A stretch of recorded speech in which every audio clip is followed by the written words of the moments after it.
quorum at this time, so we will not be taking any votes. That's all right, because we'll probably get done earlier. Colliers, first up. All right, thank you. So we'll start with the construction update. So for recent activity since we last met, phase 1 site work, so the stormwater infiltration systems that are within the building addition footprint, there's one system that's been backfilled, so that's completed. And then with the building addition itself, what they have, they're sequencing from the east side classroom wing towards the gym side. So you'll see steel's erected now over at the classroom wing. The slab on grade's completed, the foundation's completed. And as they progress, they'll finish up the underground utilities towards the gym side, and finish up slab, and then continue on with steel towards the gym part of the building addition. But within the kitchen renovation, so demo and abatement's behind us now. What they're doing is they're completing the underground utilities, electrical and plumbing, and then the next step will be to pour the slab on grade in there. For a 30-day look ahead, so for phase 2 site work, once staff and kids are out, essentially the property gets taken over, and we start doing the miscellaneous utility work from the street into the property, as well as starting the fire pump house, starting the lines from there to the building, as well as starting the water lines from the new well on the back of the property to the building. Phil, can I interrupt? Yep. Is DEP happy with what we're doing? Yes. Yes. And they have a site visit scheduled next week. Yeah, actually, I think they're just doing it for, nothing to do with the project, but they're just coming out and doing an inspection, just their typical walkthrough with the school people. But we're not working within the well protection zone, so they're happy with that. And, we're all coordinated as far as I know. Are you gonna be going back visiting the wellhead for the new well too, at the same time? I don't think that we're gonna need to go back there until Marion goes back there to make their connection for their, once they wanna turn the water on.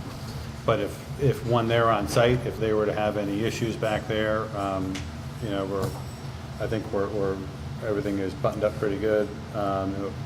So it's not an active well yet, so I think we're fine. Do we have to worry about any debris that's sitting out by the burn area, burn building for the fire department? Not that I'm aware of. So I know there's some straw and some pallets out in the back area, and I'm not too would have an issue with them being out there. Should we remove them? I think anything within what is going to be the well protection zone should probably, we were looking to probably get that up and running sometime in the fall, that well. So the sooner the better, that we get used to not really doing anything in that area. Because I know he has permission to burn or use the burn facility. I'm still trying to get that right. Oh. He keeps saying he has it verbal. I haven't seen it in writing yet. He said he's talked with Deidre and I have two questions for you. What you're talking about the stormwater, what's the status of the change order you're talking about? We don't have one on stormwater. You're talking about the well water and the... Well, it's utility. Talking about utility, it said right here, water lines, new well. What happened to the change order? it's being priced. Are we going to have time, going to get in time so the action can be taken? That's the goal, yes. It's already June, guys. I know. Yeah, That's June 15th. That's correct, it is, yep. And we're not meeting again until July, so that means you're going to get it done by August 15th if we accept the change order? Yeah. I don't think that the work will be done by then. I think the process will start to go on. I thought the well was going to be active when the school started. There's been a change to our phasing because of the issue of redoing the pump house and the whole well issue.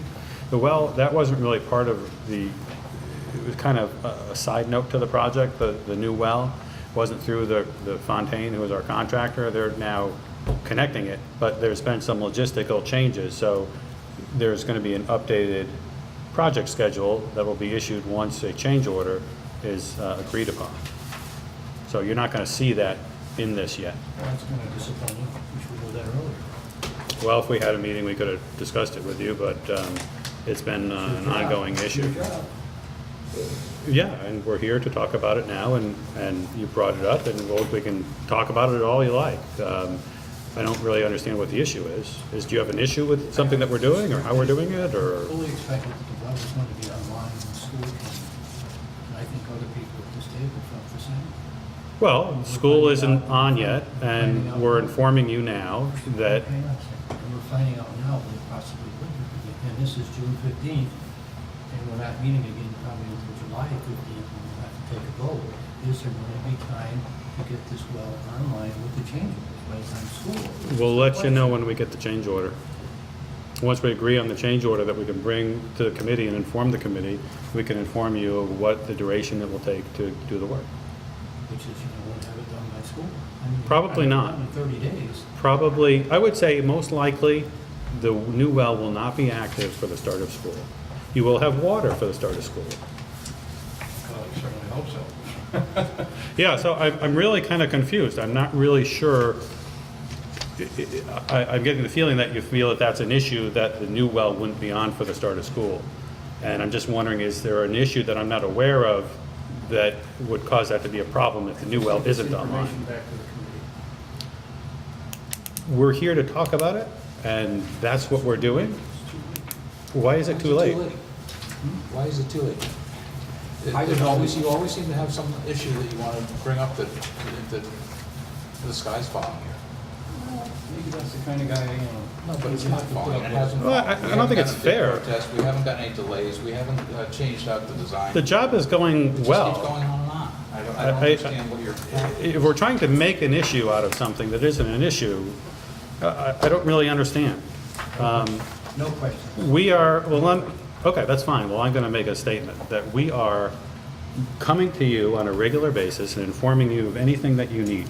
If you guys feel that there is something that you have not been made aware of, or that you have additional questions that aren't being addressed in this meeting, certainly you can send us an email, or actually go through Chris, and we'll have it channeled through a conduit, so everybody gets the same information and is aware of all the same issues.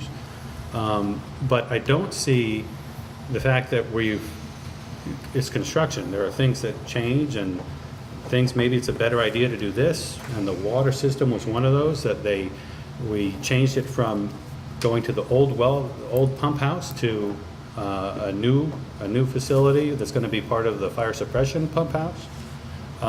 And the result of that is that, yes, you have to go back to the contractor, you have to give him plans, so those plans had to be developed, then you have to have him price it, then we get the pricing, then we review it and make sure it's appropriate, then we give him the go-ahead, and we'll find out at that point what the schedule is and what the impact is. The bottom line is the school is gonna have water for the duration of the school year. There's no impact on that. And so I got the sense that there was some sort of, other than you not being informed, I don't see any issues. Is that correct? No more comments. Okay, so let's move forward. Okay, so continuing now with phase 2 site work during the summer. New entry drive and parking area installation, so that's gonna get going once staff and students are out. And essentially, once they're back from summer break, they'll have the new vehicular path layout and parking layout on the back side of the page.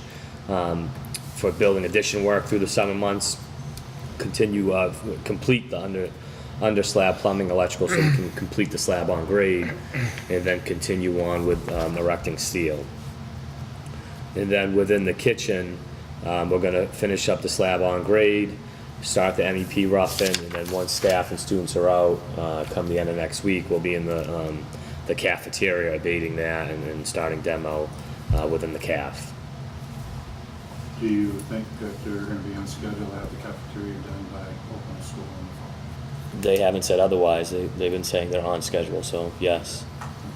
I do think, though, it's always good to have, a plan in case something doesn't go as it should. It is one of the few spaces that we don't have swing space for. We don't have a second cafeteria. We don't have a second kitchen. We have every indication right now that it's going to be done, but I think that we should as we get into the summer, start thinking about, okay, well, what happens if something goes wrong?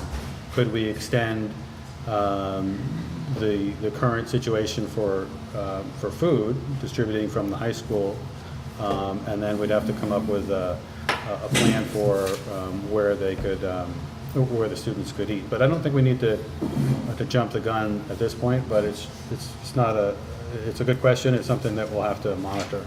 Should we have 2 meetings in July then, just in case? One at the end of July, just so we can have a 30-day window to come in? I'm just asking the question, that's all. I don't see a need for it at this point, but maybe when we get to the first meeting, if we say, hey, you know, this is where they are, they're on schedule, or they're not on schedule, we can make a determination at that point. Okay, I just want to give the school a chance to get it out there, that if it is going to be box lunch or Yep. some other type of thing, Right. that the parents. But they might not be able to even use the cafeteria to have lunch? Is that what you're saying as well? No. Regardless of the kitchen? Well,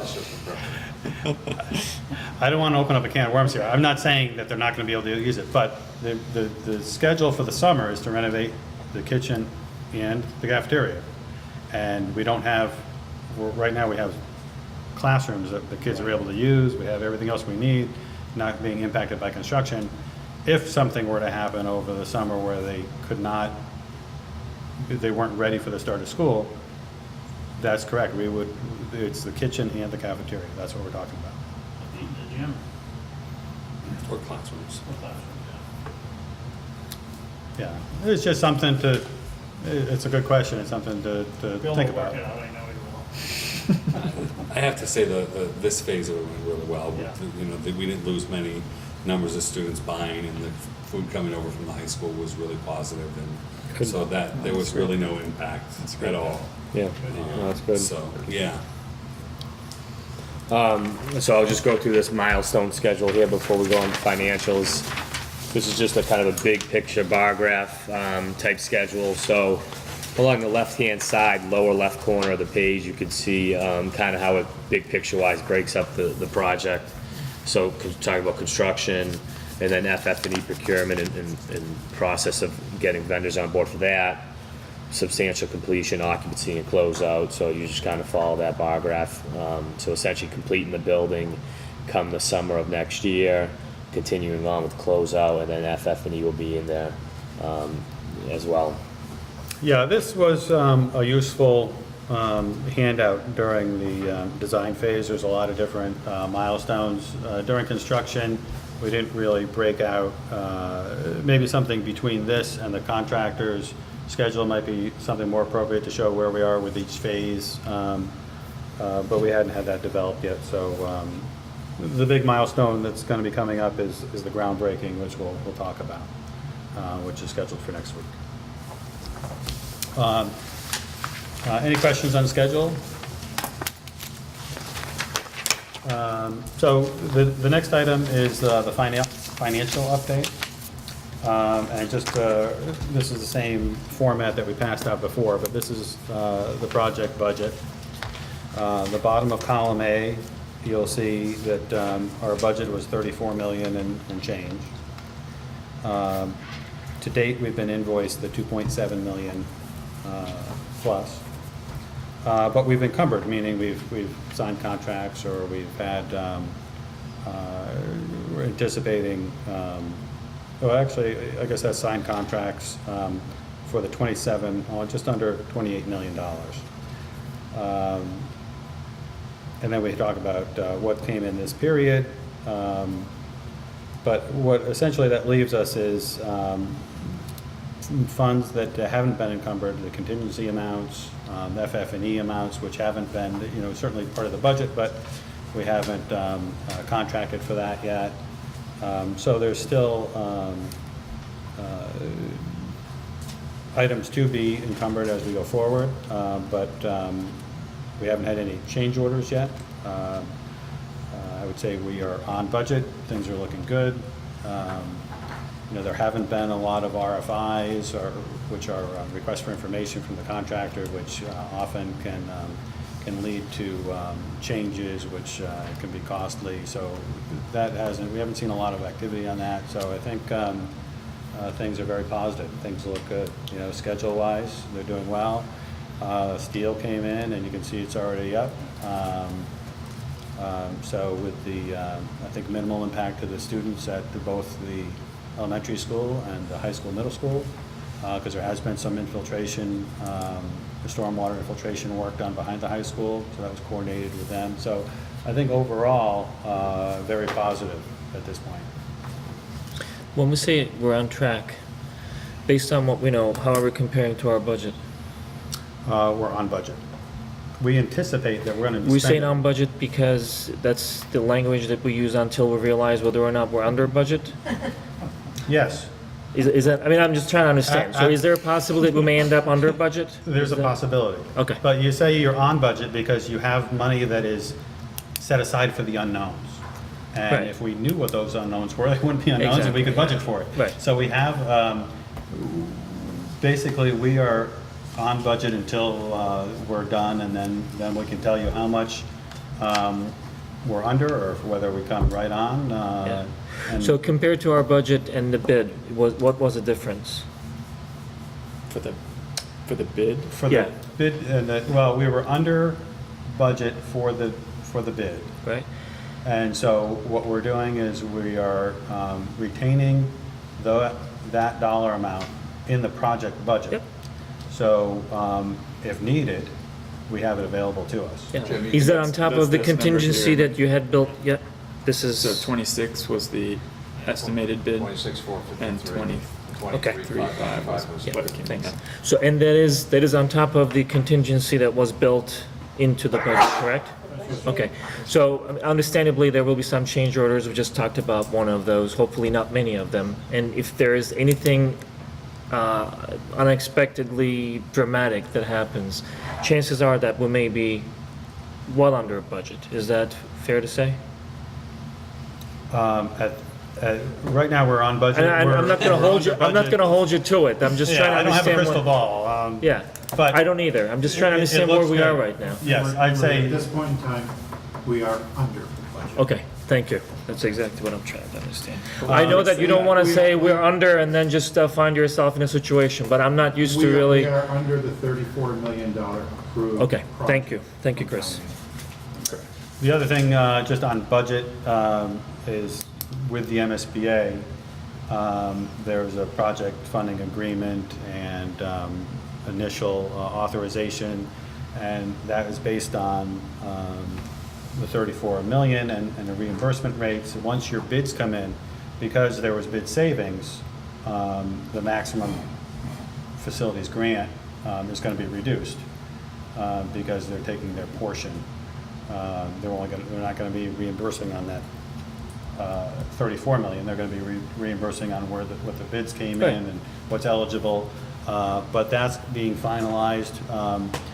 I was speaking with our representative from the MSBA today, and so then there'll be a formal agreement which will be signed by the town and gets all executed, and then the town can start receiving reimbursements on the construction dollars that are being spent.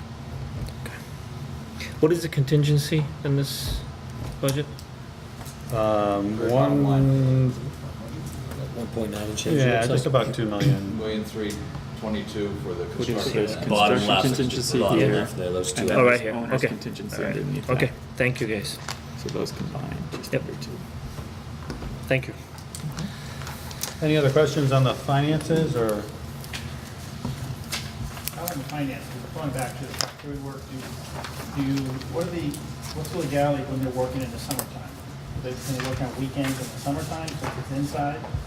They can work on the weekends. Is that a possibility? If- They worked last weekend. They can. Outside. Outside.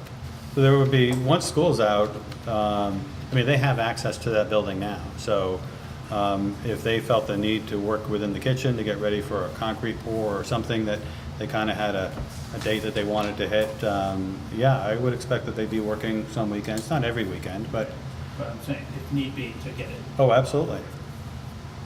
As long as they notify chief of police and complete the planning board as part of the permit. How do they get in there in the summer? They get in now because They have access now. they have access now because they're there sometimes before we are in the morning, and on Saturdays when they have worked or on the weekends when they've worked. Is it, we're having these conversations before, is it boarded on one side so that the kitchen side is now isolated? Is that how it works? Okay, Correct. thank you.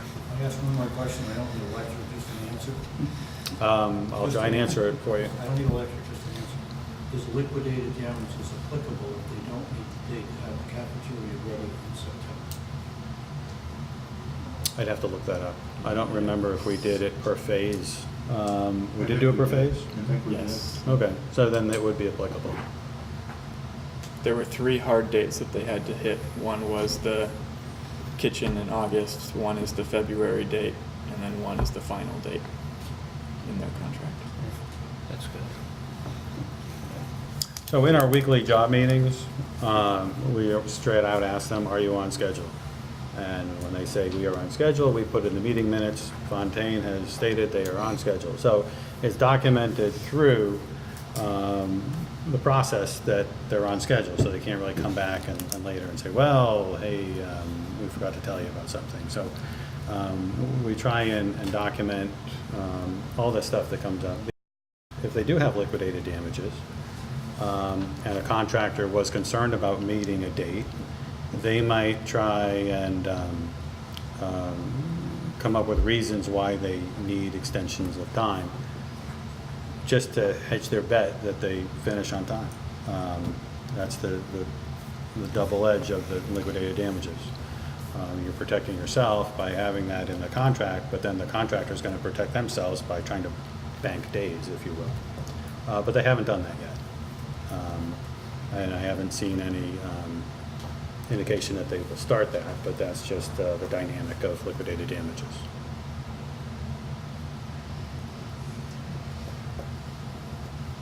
I hope that wasn't, I hope that was clear. Groundbreaking? So the groundbreaking, I've been talking with Cheryl about it, and a program is being developed, and I guess, Bill, you must have been involved in those conversations with Cheryl. There's a number of speakers lined up. Jack McCarthy, the executive director from the MSBA, will be coming out, and he'll be speaking. But unfortunately, Cheryl was out today. I believe her one of her son or daughter is graduating, and so son, okay. But I just wanted to go through just logistically where we're going to do it. You know, it would be nice to have the steel in the background, which is good, and in case of inclement weather, we could have you know, do the speaking parts in the cafeteria, and if it's just a drizzle, we could still get outside and do the photo op with a shovel in the ground, pile of dirt. We'll have Fontaine set up something. We also asked, if possible, maybe they could relocate that sign by the street that has a nice rendering in the area that they're doing the groundbreaking with the shovel in the dirt, just so you have a nice photo opportunity, and then put it back out by the street where it is now. Who else is speaking? I am. You sound thrilled. I believe, I just need to know if I'm gonna speak. Yeah, Cheryl. I think you're on there. All right. She did have a draft, and I believe the invitations went out. Should have got an invitation today, I think. Okay, Everybody. I'll probably slept through that. Yeah. Hold on a couple days. By mail, by mail. Did you check in? Maybe it's coming tomorrow. Here, the mail's delivered right now. It was an oversight. I'm sure. That was me.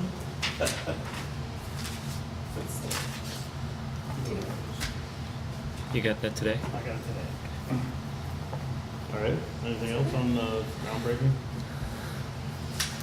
Rainbow helmets, silver hammers, We are going to have about a dozen shovels. Yeah, I don't know how many people, but I figured that would probably be enough. You can let me know if it's, You if can it's- share. yeah. I'll share a shovel with you. Sounds weird, you can have it. But I don't know if you know, notifying a local paper and and that sort of stuff to have, would be good. We're gonna notify them and And see what we can GCAM. get. And they're really good that if they can't send somebody and we take some pictures and send it along, that they'll put it in. Oh, great. So The TV will show up for that too, like the 22 and, Western Mass News will probably yeah, show. either one, or both. So I'll have, I'll talk to Cheryl and we'll either have Kathy or Anne Marie get the word out. Yeah, the MSBA as your partner is always very, they're always interested that the news media shows what they're doing and promotes the positive results of their funding. So they always appreciate that, and they're always looking for that. So that's always a good thing. We are too. You have all East Meadow kids out there? Not for this, I don't think. No? We're gonna see, but I don't think for this. We talked about for the grand opening, we would do something with all of the kids. I was just looking to see if I saw more details, but Okay.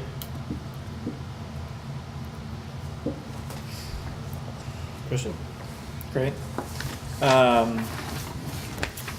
I'll go into FF&E and technology, but just to back up and talk about our role during construction, we've been coming down to the site at least once a week for the weekly site meetings run by Colliers, which have been great.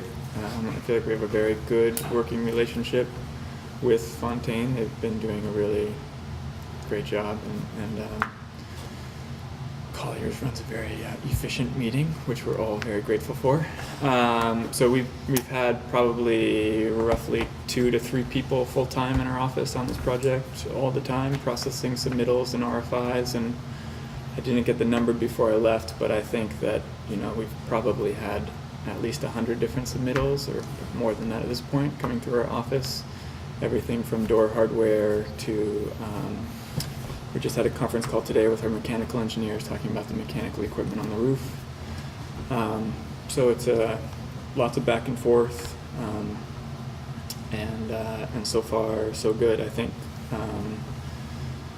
in terms of the foundation going up, the concrete went very quickly. I think Fontaine did a really good job with that. We had a detail that they were not familiar with, using those insulated concrete forms. I don't know if you saw them out there on the site, those big white Lego blocks. And they come in all different sizes, but the ones that they got were 4 feet wide, and that worked out very well. It was very efficient, and will give you a really nice super insulated envelope. So we were happy with how that detail worked out. And as they mentioned, the steel's already going up. It's all coming down from Canada. So that's great news. In terms of FF&E, we're ready for basically the subcommittee to give their final sign-off on the budget and the plans, furniture selections, and finalizing some of the color and material choices.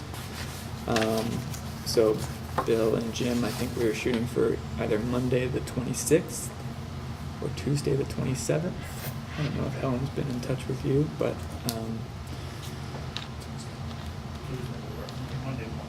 Tuesday's better. I will come back. Great. From 10 to 1. Perfect.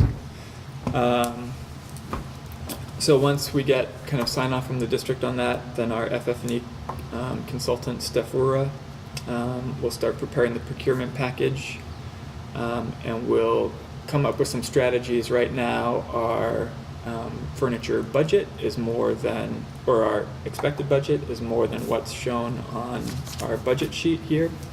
So we're looking to include some type of alternates, where if some prices come in low, we might be able to afford something a little bit more that the committee wants.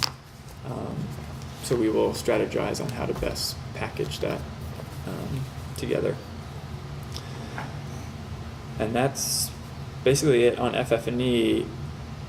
Technology, we have a proposal that just came in today for 4 Chromebook carts. The idea was that the district would get these in the fall, a little bit earlier than we had anticipated. We thought our technology package would all go up as one package. No, I'm sorry, would come out in 2 packages, one in February for the addition part, then the rest of it would come at the end of the project. I think the district, Cheryl in particular, had a great idea of getting the Chromebooks into the hands of the teachers sooner so they can start incorporating this technology now. And then once they have their interactive whiteboard, they'll already have one piece of the technology under their belt, hopefully, and be able to learn about the next piece and the next piece as they get delivered. So anyway, we had a budget for $47,000 for the 4 carts. Was what we had anticipated, and the 2 bids came in, or they were off the state procurement list. They were not bids, but anyway, they came in at about $46,000 and $44,000, depending on which options the district chooses to go with. So we're right there where we expected to be. Otherwise, we're on track both time-wise and budget-wise in terms of the technology portion.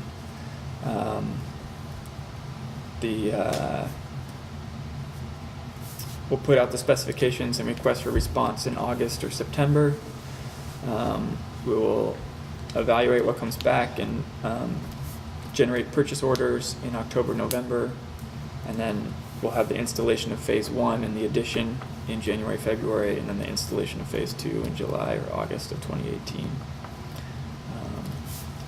So that's all going on budget and on schedule. Regarding the furniture that's presently in either building, Yes. decisions made on what is actually being able to stay in the new building or what is not? Because there's a lot of, I got a lot of feedback, I'm sure you did, and we all did, in terms of, I know it was a budget thing, but in terms of just getting all new, and we have pretty decent stuff. So has that been decided? Right. Because how do we decide that on the 27th if all those decisions have not been? No, I think that Steph will come with a recommendation for that final meeting on what we certainly should include in bringing into the new building, and then again, how we package those alternates. You've looked with these people in terms of what? Okay. Right. Because some people get a little tense about some of those things. I realize Yes, I'm some sure people- that there is going to be furniture that lots of people think is in great shape Right. that we will not use. I am 100% sure of that. You might just sneak it into the rooms, I guess. I hope not, because you really want all of your chairs to be the same chair and all of your desks to be the same desk. And you don't want furniture that's going to be moved in that will scuff up the new linoleum floors. But I know that in walking through the building, we've met teachers that showed us plywood bookshelves from 1972 that they really love. And we hope that those don't travel into the new building. How do you control that? I think that's Been working a on that? district. I don't think the project can do that. I think that comes from the operation of the school and really laying down the guidelines for what is acceptable and what is not acceptable. Every school has the same issue. There's some of these little reading nooks and the little libraries with all these shelves like Christian was talking about that are this rickety thing that you don't want that in your new building. And some things that might be appropriate, but that's something that as a district, I think you have to make a policy that everyone adheres to. What do you do with a lot of the classroom desks? The town did purchase not that many years ago that are almost new. We talked about that, and that's in one of the contingencies in the budget. That's one of the options in the budget was to reuse those desks or not. So that's in there. The anything that the teachers want to take from old building to new building is supposed to be turned in already on a list and looked at and decided whether or not it was going to be accepted or not. And we went one step further, and Helen and I went for a walk through the building, and actually some of the plans for like the wall cabinets or the design was changed to offer more shelving units for classroom libraries and things like that in response to those bookshelves and the need from the teachers. So, in listening to everybody and walking through and looking at what we had and what they wanted, we were able to make some changes, and I think it's gonna work out well for everybody. What is the plan for all the material that's not being used? What's the plan? I know it's well in advance, but what do you do with all the desks and stuff that you're not? It's something that we do have to identify. We haven't come up with that plan yet, but it's gonna have to be dealt with as a surplus goods for the, and however the town typically goes about handling that. You know, there's different towns do it differently, and we just need to, number one, identify what that's gonna be and how much it's gonna be, and then come up with a plan for, certainly we don't wanna move it multiple times and store it for, you know, pay to store it. So we're gonna be using that until. My worst fear would be all brought down to West Street School and left down there. Can't we sell it? That's Can't one, we- that's, can't we do a- that's one of the things you can do when you surplus Gotta it. figure it all out. We Once you know what it is. Probably advertise it on municipal. That's the big site for all municipalities. That's when you get a lot of hits on surplus equipment. municipalities. I would start there, and then, if need be, hold an auction, whatever.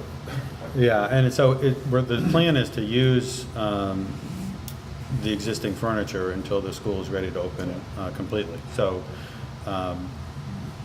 we have a little bit of time to determine that. But certainly, you know, Christian's point is, you know, you don't want to bring a table that's missing its, you know, one of the rubber Yeah, feet and scuff I up the understand. I'm just floor. talking about the things that have been purchased by the town. You know, there's a capital outlay Oh, yeah. that are not, that is, you know, has more years left in it. I'm not saying Oh, it's 50 years absolutely. left in it, but that's a point of contention, I think, with a lot of people. So. Yeah, and that's not even though- uncommon. Even though, you know, and I don't know, there's a hot cold on it. Sometimes it doesn't always have to, every room does not have to look the same in terms of what's in it. But I guess that's the thinking of the philosophy. If someone wants to make it all the same, yeah, I can realize teacher desks being the same, that kind of thing, but the rooms don't have to look the same, you know, but unless that's the philosophy that people want it to be. I know architecturally, that's what architects want, right? For the most part. Yeah. You want it to look the same, but Certainly, you don't want to have one classroom that's all the old stuff, and then, you know, another room that has all the new stuff. But that's something that, as a district, you'll have to think about, and we can certainly help you with that. But those are decisions that you'll have to come up with a philosophy that you want to move forward with. thank you.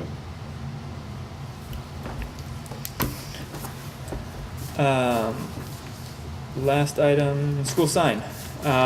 So this has gone back and forth a little bit with the town and the planning board. And we have received approval. I have a few copies here if we wanted to pass them down. So basically,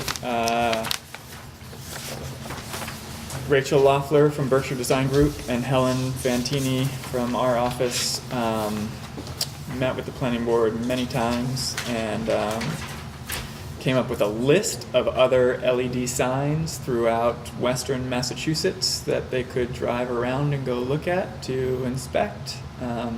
We tried to weed out the really ugly ones as best we could. And it sounds like some of the planning board members actually took us up on that and did drive around. So we reduced the size and the scope a little bit. We tried to maintain. It's still a fairly large sign. A lot of that was based off of Rachel Loeffler's input on how big the lettering should be. It's a pretty fast road. The sign's pretty far away from the road, so we couldn't go too small. So anyway, this is the latest and greatest proposal. We have this in as a proposal request to Fontaine to see if there's, I would anticipate some minor savings compared with the last design, but you never know how the proposed change order will come back from the contractor. But we lifted it off the ground a little bit more than it was.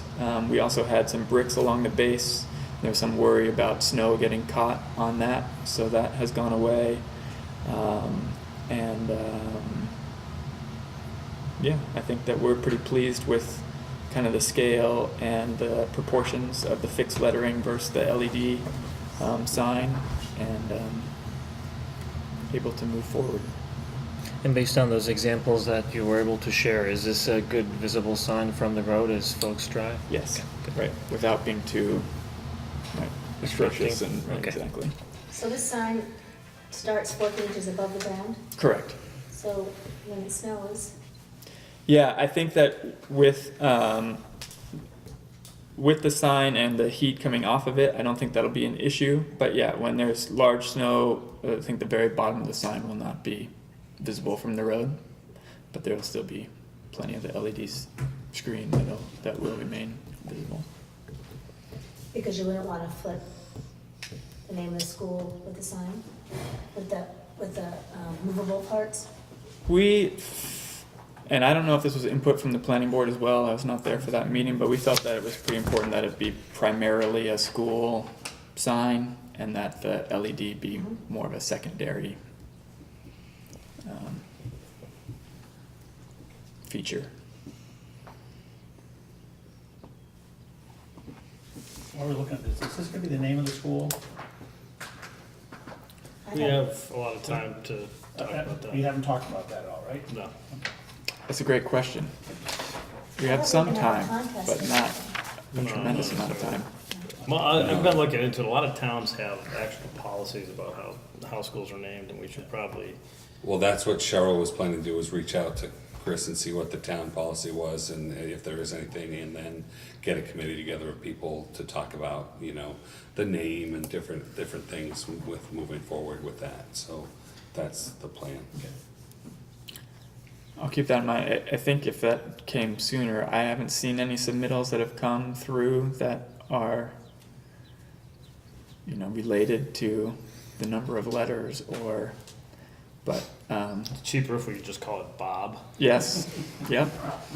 It will change the lettering we have on the gym, which we pictured as being relatively horizontal, but, no, that would be helpful, because I imagine once we get a proposal from Fontaine, they'll want to submit on that sign from the LED manufacturer pretty soon. I guess we could take the letters off the Westridge school that says, what does it say, Granby School? Been there since. Yeah, those That are was really. that was one of the thoughts, was that's an option is the Granby school, Well, I think we can get more fancy than Granby School or Granby Elementary School, I hope. I like those letters though. It's a nice font. I like Bob. Yeah, Catchy, short, Short. point. unique in the state. Bob the school.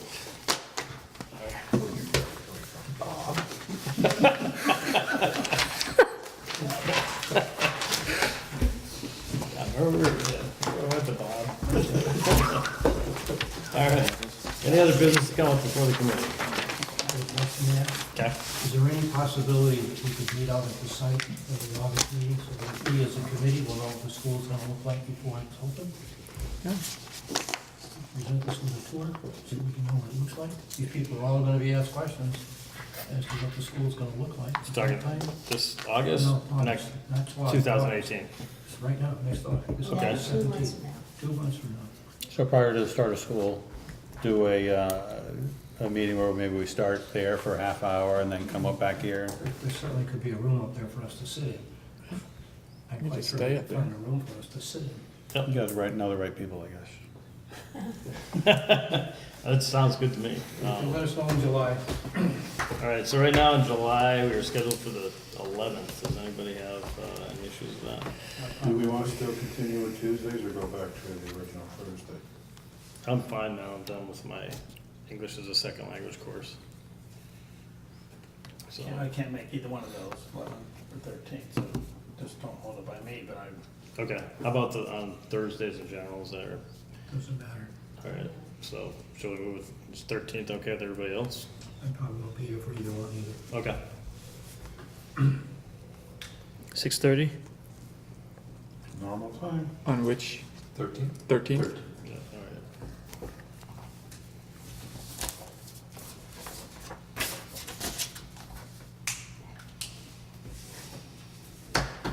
Alrighty, there's nothing else, motion to adjourn.